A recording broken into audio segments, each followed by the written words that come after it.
தாத்தா, இவன் என் நண்பன். நீங்க எங்களுக்கு கிராமம் பத்தியும் கோவில் பத்தியும் கதை சொல்வீங்களா? ஆமாம், நான் உங்களுக்கு இந்த கோவிலின் வரலாற்றை சொல்கிறேன். மேலும் இது போன்ற கதைகளுக்கு எங்களுடைய சேனலை சப்ஸ்கிரைப் செய்யுங்கள்.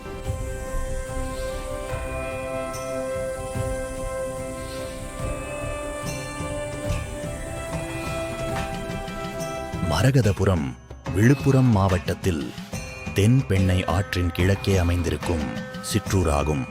இந்த கோவிலில் சுவாமி கிரி அகஸ்தீஸ்வரராகவும் அம்பிகை திரி மரகதாம்பிகையாகவும் காட்சி தருகின்றனர். முன்னொரு காலத்தில் அகஸ்தியர் திருவண்ணாமலைக்கு செல்லும் பொழுது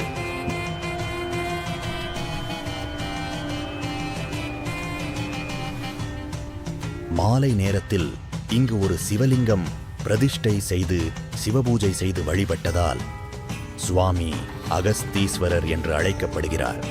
மகா பெரியவர் இங்கு வந்தபோது சிதளம் அடைந்து கிடந்த இக்கோவிலை பார்த்து அங்கிருந்த பிராமணர்களிடம் இந்த கோயிலை புனரமைக்கும்படி சொன்னார். பின்னர் ஆலயம் புதுப்பிக்கப்பட்டு கும்பாபிஷேகம் செய்யப்பட்டது.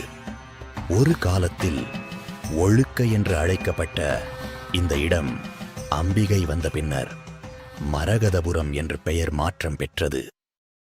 இந்த மாதிரி வரலாற்று கதைகள் பற்றி நீங்கள் தெரிந்து கொள்ள வேண்டுமா? ஆம் தாத்தா. உடனே நம்ம சேனலை சப்ஸ்கிரைப் பண்ணிக்கோங்க. சரி தாத்தா.